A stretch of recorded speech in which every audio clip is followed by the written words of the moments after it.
What's good, people? Back to you with another ASKfp. My man Jerry Young gets the question of the week again. He sends a lot of questions and he has some good ones, so they're good to lead the show off. Actually, I read this wrong the first time, and I got it right now. So he's asking the top 5 centers in the NBA right now. Number 1 to me is quite easy. It's DeMarcus Cousins, fresh off their 56-point game, even though they lost. DeMarcus is the only center in the NBA I think who you can call athletic, has a back to the basket game, a face-up game, is a big-time rebounder, and they can make free throws. Now defensively, he's probably not on the level with the other guys that are going to be on this list, but still overall I say he's the best center. Dwight Howard still is number 2 to me, with the few amount of shots I should say that he gets. He still makes a huge impact. Just check the statistics. I mean, he is killing it right now with little shots. Number 3 to me is Andre Drummond's got to make those free throws, though. Number 4 would be Hassan Whiteside, and 5 would be DeAndre Jordan. Will Be Free says, would MJ have more rings if he never took that retirement in 93? P.S. I haven't been active lately due to the flu. Well, I hope you feel better, brother. So I do believe that Mike and the Bulls would have won 2 more rings when he was gone for the almost 2 years, came back, I think, for like the last 19 games of the regular season. In that second season that he was gone, I think they would have won both years. I do. The Rockets won the championship both of those years, but I think the Bulls would have beaten that team both times, to be honest. Hakeem Olajuwon's an amazing player, but I think that the Bulls would have won both of those years and had 8 rings total. Ty Bud says, Cruz versus Dillashaw might have been the most beautiful fight to watch technically. Where do you rank it all time? Well, Ty, I think we probably differ in opinion in regards to how great that fight was. I do think that it was technically awesome. It was both of those guys, we probably, outside of Mighty Mouse, we saw probably the 2 guys with the best footwork and the most athletic guys in that weight region.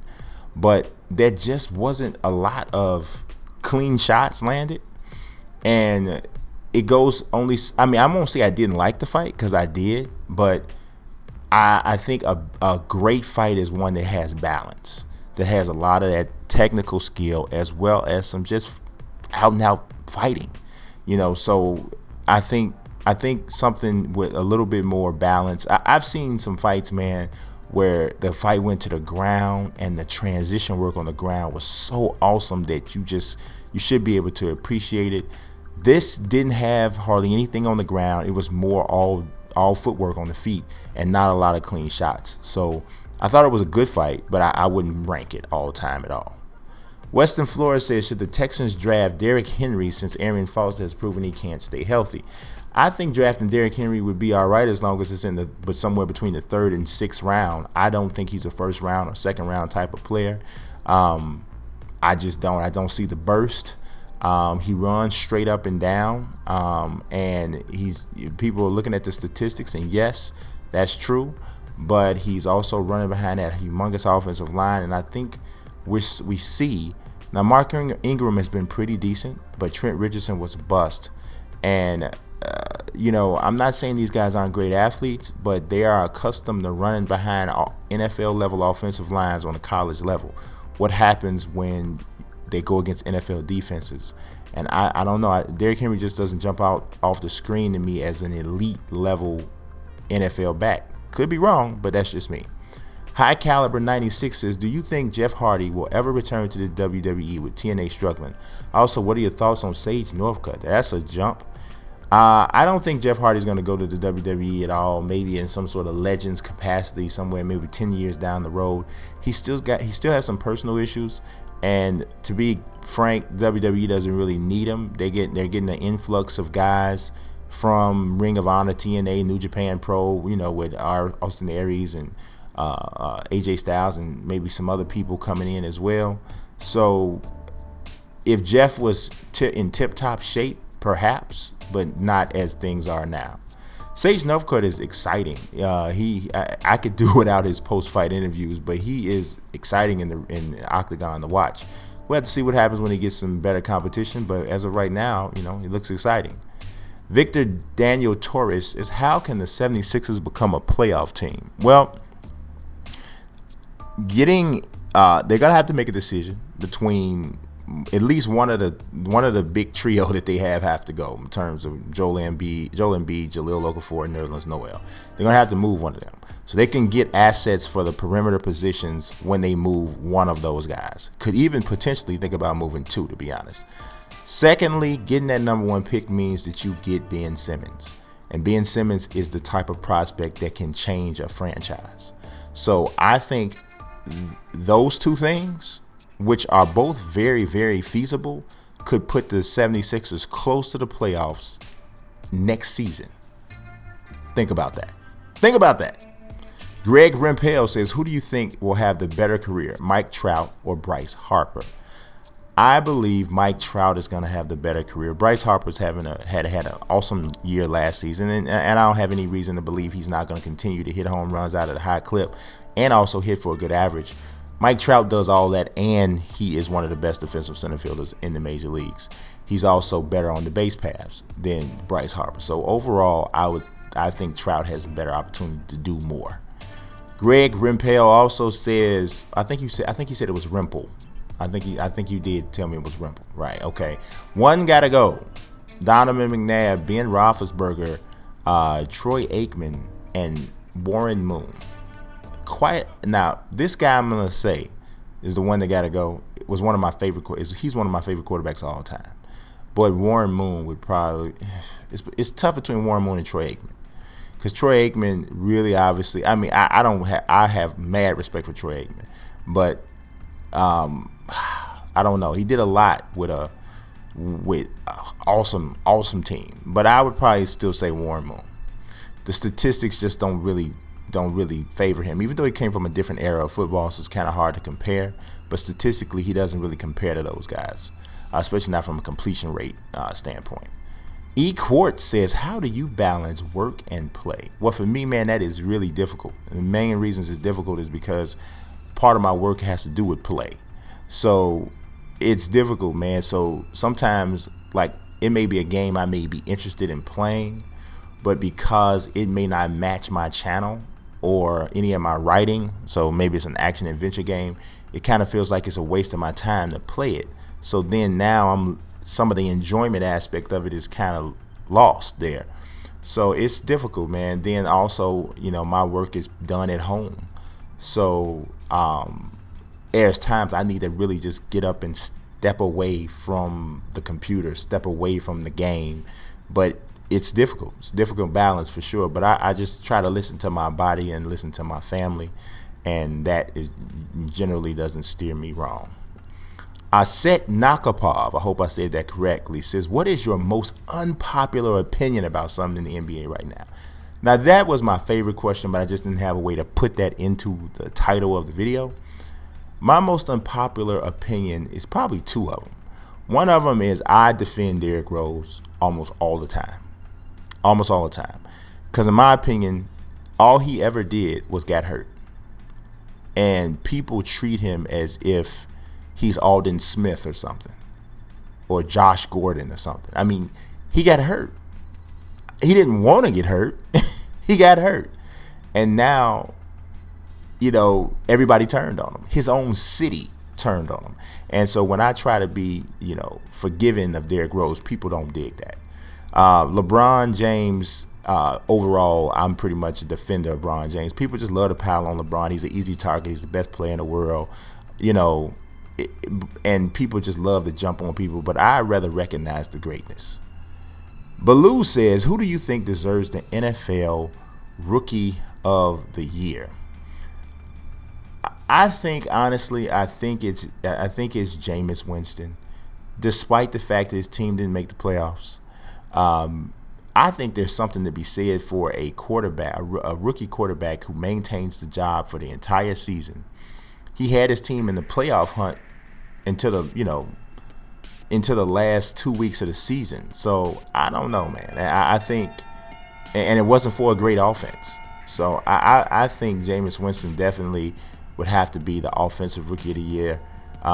Defensive rookie of the year is kind of a difficult one to say. But I'd have to go with the Kansas City Chiefs' Marcus Peters. I just think that he really made a solid impact on a really, really, really good defense. So you can't ignore that.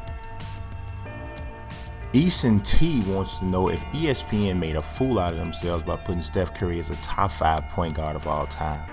I do not think so. I don't think that was making a fool out of themselves at all. I've never seen anybody that shoots like Steph Curry. When you factor in the fact that he also passes well, handles the ball great, and he jumps in the passing lane to get steals. He doesn't play great defense, but he finds a way to impact the game defensively. No, I don't think it's crazy to put him up there at all. Easton T also says the greatest hustle player of all time, and he puts an image of Don Beebe running down Leon Lett in the Super Bowl when Leon Lett was celebrating into the end zone. That was indeed a great hustle play. And I can't say that the one I'm going to say is better, but the one that I'm thinking of that really jumps out to me, I believe it was a playoff game, a Chicago Bulls against the Pistons. There's a sequence where Michael Jordan loses the ball. The ball's going out of bounds. He jumps out of bounds on the scorer's table to save the ball back in. Comes back in bounds. I believe he steals it again. Comes down, lays the ball up, turning his back into Bill Laimbeer. Gets an and one with an over-the-shoulder layup. The sequence is amazing. That's the one that jumps out to me. Eason T says, since the Raiders have $90 million in cap space this offseason, will we see Marshawn Lynch go home to Oakland? If the Raiders overpay for Marshawn Lynch, they deserve to be 1-15 next year.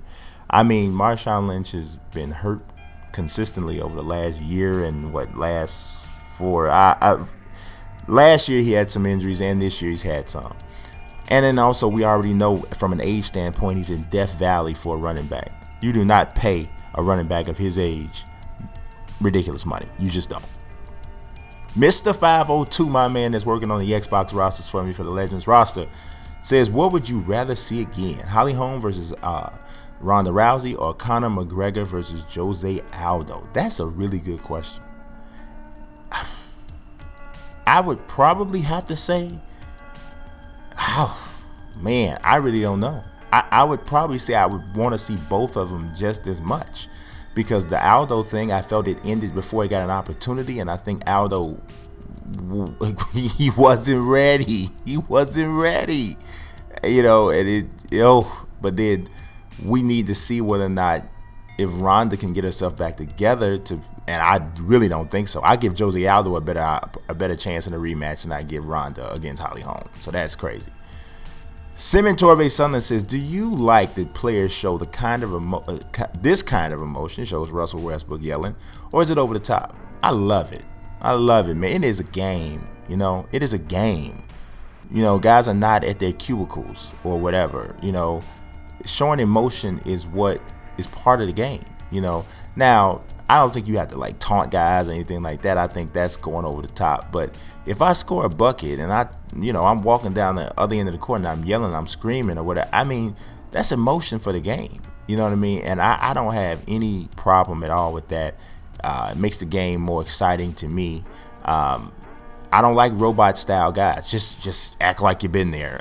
What does that mean, dude? You know what I'm saying? What does that really mean?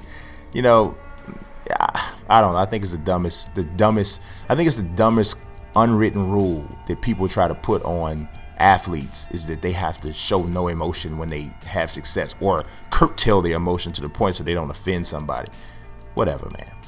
Jed Young says the all-time NBA explosive/athletic team. Well, Russell Westbrook, speaking of him, is at the point guard. I would put Dwayne Wade at the 2. I'd put LeBron at the 3. I'd put Shawn Kemp at the 4. And I would put a prime athletic version of Dwight Howard at 5. That's the all-athletic, all-explosive team. Now, maybe you won't say it's the best team because it obviously wouldn't be the best team because Michael Jordan would be at the 2. But we're just talking about explosion. Yeah, D-Wade. Jerry Young says, should the Lakers be starting Larry Nance Jr. or Julius Randle? I think that's a really interesting conundrum they have over there in Hollywood because Larry Nance Jr. has played extremely well. But if you ask me, Larry Nance Jr. is a bench player. He's a very valuable bench player. and I think that he is the type of guy who can excel coming off the bench. I think he can accept that role. But Julius Randle's a starter. Julius Randle is a 30-minute, 32-minute a night kind of guy. And I don't think he can be as effective off the bench as he is as a starter. He's a grinded out kind of player, and you got to get minutes to do that. Yamani Price says, who is the best quarterback of all time? Just simple and plain. For me, personally, people are gonna like really trip about this.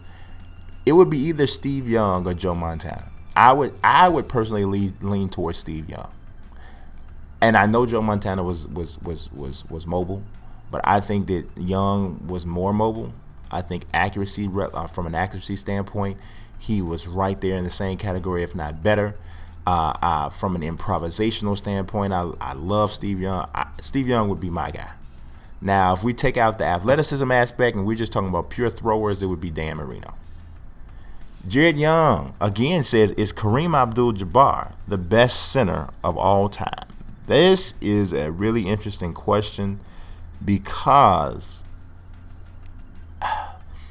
at one point I would have said yes, absolutely.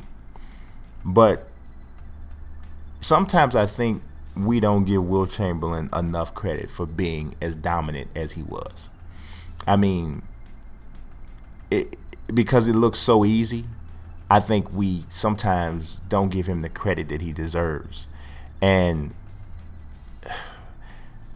I would have to say Wilt, and I'm going to tell you why. If you look at, there's footage of Wilt going head-to-head against Kareem. And Wilt's older. This is towards the end of his career. And Kareem's in his prime. And he's going notch for notch with Kareem in his prime. So you just got to wonder, what would that have looked like if Wilt was in his prime? You know, it's really crazy, right? So I'd have to go with Wilt. Von Resper Jr. says, what are the top 5 franchises in the NBA? Well, the top 4 are really, really easy. The Lakers are number 1. The Celtics are number 2. The Spurs are number 3. I think the Bulls are number 4. Right? And I think the Bulls are number 3. Spurs are number 4. I would say the Bulls are number 3. Spurs are number 4. But number 5 is difficult because there's not a lot of other teams that have won a ton of championships outside of those 4. So I say the Knicks, and I say the reason why I say the Knicks is because they do have 2 championships. And if you look at it from a business standpoint, I think that no other franchise in the NBA is worth more. So that has to stand for something, you know. So I would go with the Knicks.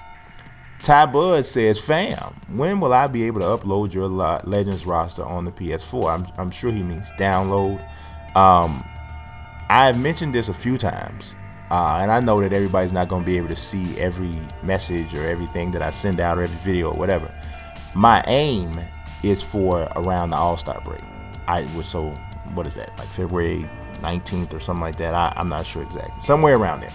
That's my aim. I don't know if I'll be able to hit that goal, but that is my goal.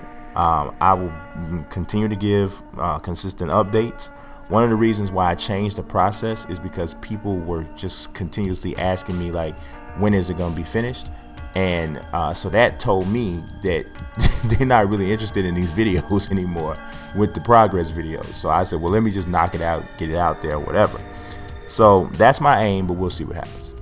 Lubin Roftus Cheek says, what is the best job in sports? Now, I don't know how far you were going with it, but for me personally, the absolute best job in sports is a sports radio or sports television talk show host. If I could have a dream, if I only could do one job, which is kind of hard for me, but if I only could do one job, that would be the one job that I want to do. And it's not out of the realm of possibility for me. You know, God's blessed me to be in some good opportunities, and so it's something that I still have on my radar. But if I could get an opportunity to do that 5 days a week for a 4 to 6 hour show, I can't think of another job I'd rather have. Simon Torbe Sunland says, with Marshawn Lynch possibly retiring, do you think he'll be inducted to the Hall of Fame?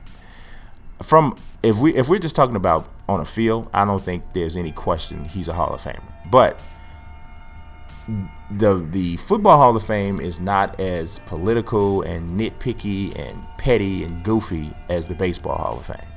So I don't think they'll hold it against him that, the whole thing about not talking to the media. I don't think they'll hold that against him, but he was such a figurehead with that sort of thing. He could be one of the first guys to get penalized in that way. So I don't know, but as far as on the field, he deserves to be there. Victor Daniel Torres says, who's better, Jimmy Butler or Kawhi Leonard? I would say Kawhi Leonard is better. And I would give one specific trait, quality, as the explanation for, to me, what makes him better. And it's the three-point shooting. Kawhi is I think it's 40%, maybe even higher from three-point range. Jimmy struggles there from somewhere in between 30 to 33%. And